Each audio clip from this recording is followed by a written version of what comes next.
Les atomes, maintenant, on sait comment c'est fait. Des protons et des neutrons forment le noyau autour duquel tournent des électrons.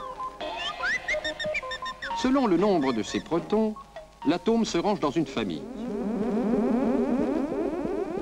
Mais ce n'est pas en mettant protons et neutrons ensemble, n'importe comment, qu'on pourrait fabriquer un atome. Non. S'il y a beaucoup plus de protons que de neutrons, ou l'inverse, cela tient mal. L'atome en question est instable. Instable, cela veut dire que notre atome n'est pas bien dans sa peau. Alors il quitte sa famille pour aller dans une autre. Pour changer de famille, donc de personnalité, l'atome a 3 solutions.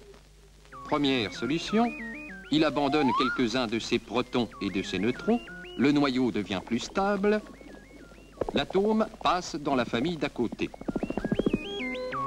Quand un atome, comme le plomb 210 par exemple, perd une partie de son intérieur, on dit qu'il est radioactif.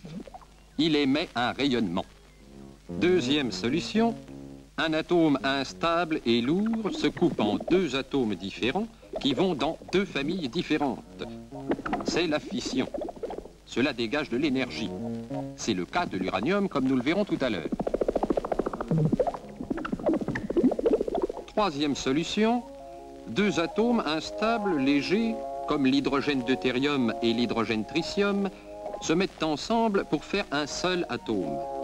C'est la fusion nucléaire. Elle dégage énormément d'énergie. Dans tous les cas, la matière se transforme. Le plomb devient bismuth, les hydrogènes deviennent hélium.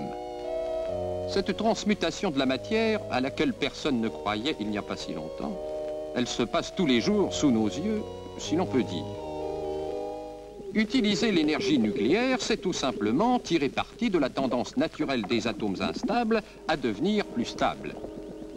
C'est le cas de la famille uranium. L'uranium 235 en particulier est naturellement instable.